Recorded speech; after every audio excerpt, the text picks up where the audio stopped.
Nothing in this podcast is intended as investment advice, and the people in this podcast may hold positions in the stocks they talk about. Do not buy any investment based solely on a tip or recommendation. Please do your own research.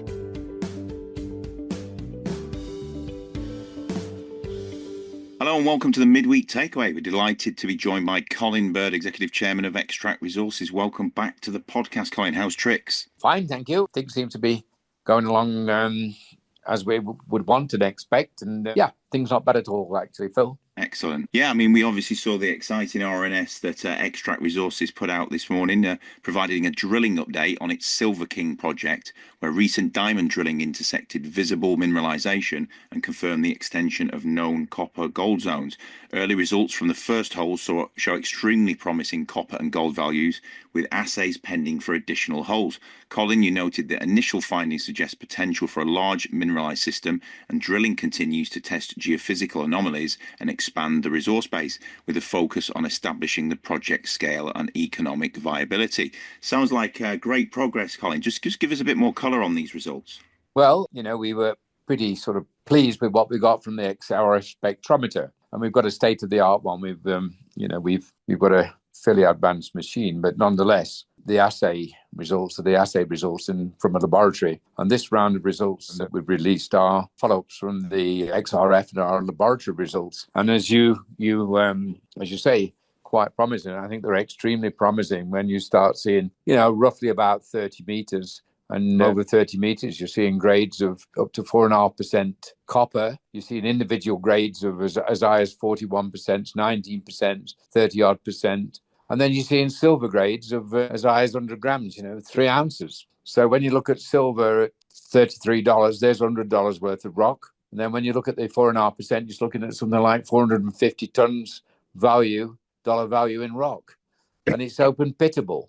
These results, gentlemen, are very, very, very good indeed. And of course, we're testing down now the ore body extension. How deep does it go?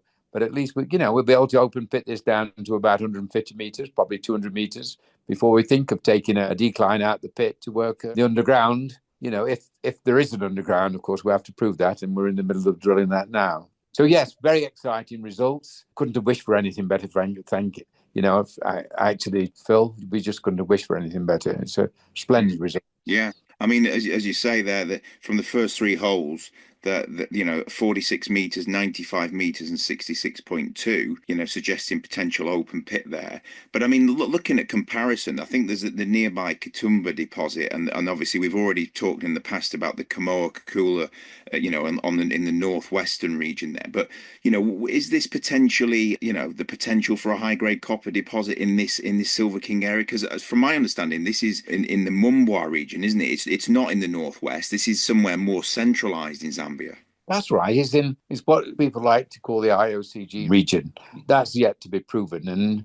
And the next door mine there, which was purchased by Sino, I don't think is the same model. We're pretty sure it's not the same model. And we're in a pretty fertile district. And as you go east, copper values drop and lead and zinc come into play. We're into a very polymetallic region where grades are extremely high, and early comparisons. I would not make a comparison with Kamoa in the Western Foreland over in the Congo there. I would make a comparison in terms of grades, and I think that these grades are slightly better in places. But I would, in terms of mineralization style, definitely different. So what we're looking at here is too early to forecast, because we say in the news release that we're actually investigating other areas for the same potential. We're getting our heads around, is this a pipe, or is it an ellipse with a pipe which goes into a couple of fissures? So we're getting our heads around what we've got. But we do know that ellipse is about 230 meters in length. And as I say, we're testing to probably 300 to 400 meters, how deep it goes, and looking around the immediate area for similar type of mineralization. Not necessarily the same style either. As I say, it's a pretty fertile district, and we're looking now for either the same or high-grade mineralization, which is been, I think, Silverking was probably the first occurrence which was worked in Zambia, and I think it goes back to 1890. Yeah. So we are really into pioneering, but these results, you can't sort of step away from these sort of results. as I think the word They're impressive outstanding. is. They're outstanding. They're Is what they outstanding. are. Yeah, don't let's mince it. They're very, very, very good. They're outstanding and extremely impressive. And let's hope that we can keep duplicating them and find more of the same. Yeah, well, I mean, like just give some color to it, because obviously you're a geologist by trade, Colin. So, a lot of people Mining listening. engineer, actually. A mining engineer, there. I apologize. But Nobody's I think perfect. it's Nobody's perfect, Charles. No. But I think the thing is, obviously you understand in your own mind how exceptional these are. But just for context, 30 intercept between 30 and 50 meters at more than 3% copper is extremely rare. The silver is obviously the bonus on the top, but you compare it to the Zambia or the Botswana juniors. I mean, we're talking Kamoa Kagula, obviously, that's truly exceptional, those grades. But like Sandfire, Mafeo, and Botswana, 1 to 1.5% copper. This is more than double the grade, and yes, it is early stage exploration. But when I read this RNS, my initial reaction was wow, like seriously wow. I mean, have you ever seen anything like this in your career? In your exploration career? It's new to me, and that's why we checked. And then when we checked again, and then when we checked again, we checked again. Did this get processed? It blew our socks off, quite frankly, as well. So there'd been a lot of diligence in the figures, but there's blanks and standards and all of the protocols you would expect with a laboratory which is regulatory accepted. So no, this is not the sort of result I'm used to. 30 meters of 4.5% with those silver grades. That is pretty exceptional, I think, anywhere around the world. Yeah, I do. And of course, most copper deposits nowadays, I mean, that as we forecast forward, the copper is going to come from porphyries. And often as not, the porphyries are 0.4, 0.3, 0.5. Very big. And the average grade over the last 15 years is, I think you've said a number of times with different companies, Charles, you're well aware of the fact that over the last 15 years, the grade has dropped from the global grade of mining has dropped from 1.4% to 0.62%. Indeed. And here we are talking about 4.5% close to surface and open pittable. So yes, I think we're justifiably quite excited. I think it's the peak individual intercept. There was one copper grade, 41.96%. 41.96. So you're picking up, put that in perspective, almost half of the rock is metal. It's extraordinary, just genuinely extraordinary. It is early stage still. I will caveat that. It is early stage, as I'm sure you'll say as well. But you must be super excited by this. Super excited, and that we've got the measure of this first occurrence. As I say, it's 230 meters. We're looking down between 300 and 400 meters. So tonnage, we're not able to comment at the moment, and we'll be able to put an handle of what shape the pit would look like, a potential pit. We're actually doing that engineering now. We've also, as we say in the report, we're doing metallurgical test work, because it will be variable sulfides and oxides. So it will need a specific type plant. But this is quite in its own rights, if we find nothing else. This is a nice confined pipe into an ellipse, extremely high grade, open pittable. And if it goes deeper, you can go X the open pit and then chase the pipe down, the ellipse down. Very similar, Charles. I don't know if you've experienced it, but very similar to diamond mining, the kimberlites. Yeah, that's what I have in my head. Yeah. What you do, there's the kimberlite pipe. You actually go remote from the pipe and you put your decline down. Then every 50 meters or sometimes 25 meters, you cross-cut your long hole drill from the cross-cut, and then you cave it and drop it. And then you pick it up with shovels and then cart it out the mine. So in actual fact, once you go X the open pit, the mining method is extremely simple, very safe, because you're pulling from a draw point. You're not exposing the men to go actually into the ore body, because you long hole drill from the ore body. So it's capital intensive, so it's not labor intensive. It's safe. And obviously underground mining costs are going to be higher than open pit costs, but nonetheless, you couldn't wish for a cheaper method than the diamond kimberlite method of just dropping it and caving it to a draw point every 50 meters. So there's it's not just the grade per se, it's the shape of the ore body and what it lends itself to in terms of mining, mechanization, and open pit is also extremely encouraging. I mean, I guess the other side of it as well is, after the Manaka sale, you have, Xtract is very, very well funded, both for the exploration and then potentially for more. I mean, which is, in this market where it's a struggle to raise capital sometimes, must be quite comforting for you as well as you're going through the process. Well, it is, I mean, been tough, and look, one can see a little light at the end of the tunnel, and then the tunnel closes off. But it's been a tough, starting in July 2020, 2021, and not much positive has happened since. So, every penny you stick into a drill machine, into the drill hole, you just sort of, you can't stand too many bad holes or bolted holes what don't pass muster. We haven't got that luxury, and you have to think hard before you bring the drilling machine out. And then when you bring the drilling machine out, this is the sort of result you want. But of course, even if we got half of this result, you've still got a very interesting situation on your hands. This result, of course, whether it continues throughout the deposit, whether we find more, how deep it goes, what's the shape of it at 200-300 meters, 400 meters, and they're all questions we've got to answer. So, as you say, Charles, early days, but boy, very, very encouraging. I guess another question on it. Obviously, your partner Cooper Lemon, they set a target I think it was back in May last year, to get Silverking drilled and proven up and into production, even potentially within the next sort of 18 to 24 months. Is that still the plan, or do you think it's going to be a case of significantly more exploration just because the results are so good? Well, that the biggest no-no for a chief executive to maybe you can't say maybe you can't podcast is to start making forward-looking statements. That's and fair. I think one thing we've collectively, myself, yourself, and Phil in this podcast have agreed that it is early days, but this round of results are extremely encouraging and quite unusual. But do we find more? I really don't know. The geologists are out there mapping the entire area. Will it be the same grade if we find it? Will it be the same mineralisation style? I can't even give you a definite maybe. I don't know. So to actually do any more than report what we've got, strike, shape, current depth, grade, contribution of copper, contribution of silver, is about as far as it can go. But I'm delighted to be able to go this far. I really am.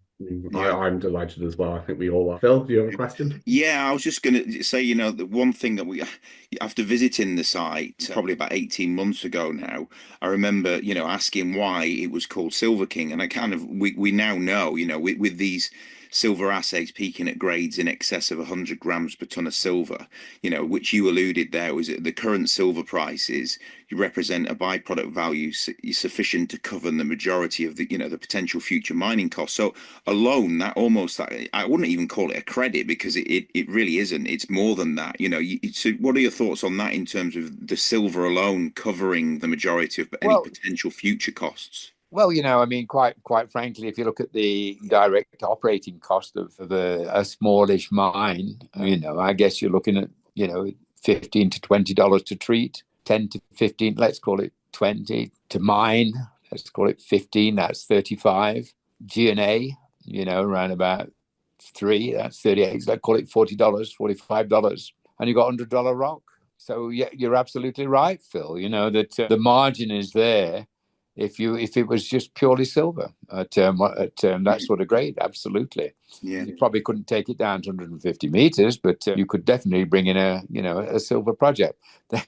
Then stick on the copper, and boy, as I say, every ton of rock has got $450 in it. There's no better way of looking at a mining would-be mining operation for the and it's one thing for the bulletin boards and the pundits and for us all to think about. Step back and don't talk about zinc, don't talk about nickel, don't talk about copper, because people don't talk about gold, because all of a sudden you're discussing grams, percentages, and it's easy to get confused. And what really does that mean? 4% zinc, 10% zinc. What does it all mean? So what I've done in the last 15 years is say, don't talk about the metal, because you go down the mine, you drill it, you blast it, you cart it up the mine by trucks or by shafts. You put it in, you crush it, you grind it, you put it through a flotation plant. So there's a great commonality between zinc, nickel, a lot of these things. So let's talk about how many dollars in every ton is there, and how many dollars does it need to get it out. Yeah. So when you've got a $450 subject, you've got a very, very, very, very valuable subject per ton of rock. So don't talk about copper or silver. Just say, every time I dig a ton of rock out, there's $450 in it. That's the way to look at it, Charles. Yeah. And you don't need a degree, and you don't need to go to Harvard or Cambridge School of Mines or wherever, Royal School of Mines, to work out there's a massive margin between 50 and 450, And so if this grade continues, or anywhere near it, even half of that grade continues, we're building up something quite intriguing and very, very interesting. But, our shareholders aren't in this business for interest. They're in for commercial reasons. And we're building up quite an interesting commercial target. In terms of commercialization, let's say you do drill it out and there's more fantastic grades or, good enough grades and you want to develop this into a mine.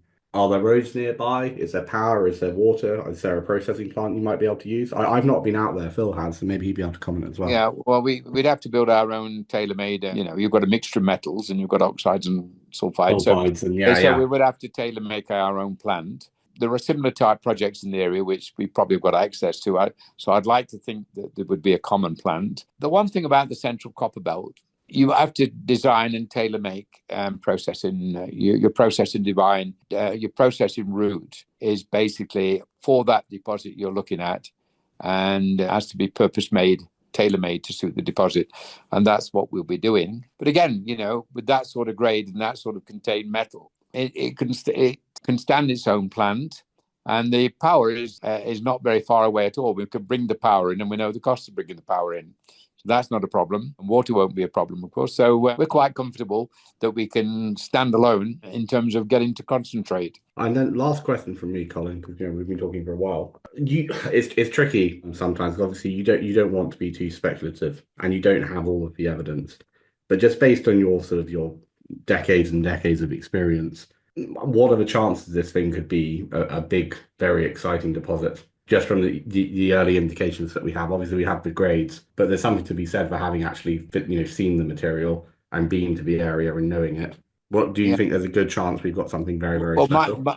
I've always been excited by Silverking, and of course, what got me was the Glencore result. They had a 50% copper, in their results. So this sort of percentage has been seen before. I knew that it was chalcocite. You've seen it, and you've seen it for yourselves, and bornite, which is just rich, and just as rich in copper. So I know the grade. What I don't know is the tons, and I would be negligent, incompetent, and just far too promotional to say it's going to be a massive world-class deposit, because I don't think that's what we're looking for. What we're looking for is, just keep our heads level, hope that we repeat the grades, and that we can put together enough rock to justify an operation with 10 to 15 years mine life, between 5 and 10,000 tons of copper per year. That was what we went very to nicely. Yeah, that's what we went to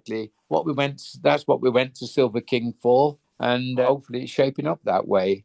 And I said to someone the other day, they said, well, these small mines, who was interested in 6,000 or 7,000 tons of copper? And my answer to that, Phil, was, well, look, at 10,000 tons, that's a $70 million turnover company, revenue company, 40% margin, that's $28 million. Think about it. That's a big business anywhere in the world, isn't it? And we what our mission is at Xtract, is to hopefully find a number of these small mines in situations, particularly in Zambia, that we can explore, develop, and start mining. So the underlying prognosis for Silverking in terms of that mission is very, very good indeed. Yeah. Okay. Well, I think on that note, we'll say, Colin Bird, Executive Chairman of Xtract Resources, we really do appreciate your time coming on the podcast to give us your musings. Thanks very much for your time. Thank you very much for giving me the opportunity, and upwards and onwards, and let's see what the drill regime brings in the future. This podcast was brought to you by Roast PR Limited. If you would like to appear on a future episode of The Sunday Roast, please email admin@thesundayroast.net.